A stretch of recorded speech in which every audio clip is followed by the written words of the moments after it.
You know, the Biden administration claims to support the Abraham Accords. I got to say, your record on the Abraham Accords is stunning. It's one thing for your colleague, Mr. Ratney, to fund political campaigns against the sitting prime minister of Israel, but when the Abraham Accords came out, in September 2020, you tweeted that Arab leaders should not deepen ties with Israel until they saw whether President Trump won re-election. Why were you urging Arab countries not to deepen ties with Israel? Senator, I was skeptical when the Emiratis made their announcement, which was breathtaking, in August 2020. I was skeptical that other Arab states would join them. And you urged them not to. I was proven wrong. But you urged them not to, so they didn't follow your advice. But you wanted them not to make peace with Israel. No, Senator, I did not urge.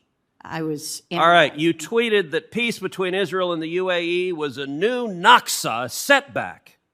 You also said it was a triumph for authoritarianism and just a normalization of men, which I don't know what the hell that means. Why did you actively lobby against historic peace accords in the Middle East? And how can anyone have any confidence that you can be a senior government official? Senator, I support the accords. I support the profound transformation. Well, I guess that's the right political answer to say now, but it's not what you said then. Senator, those are not my words. I tweeted out 2 articles critical of the accords, one by an Israeli and one by an Egyptian. Both. All right, final question on the Egyptians. You have tweeted that Egyptian President Sisi is running a Reich, that is a fascist regime. How exactly do you think you're going to be able to work with our Egyptian allies when you've called their president a Nazi?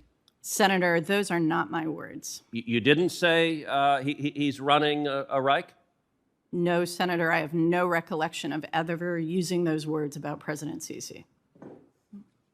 Well, I'm going to follow up in writing because the record is clear, but it is really stunning. The anti-Israel bias of senior nominees in this administration, and it is inconsistent both with American national security interest and with standing with our friend and ally, the State of Israel. Senator Young, anything further? Just picking up on one loose thread, Ms. Witte, you're director of the Center for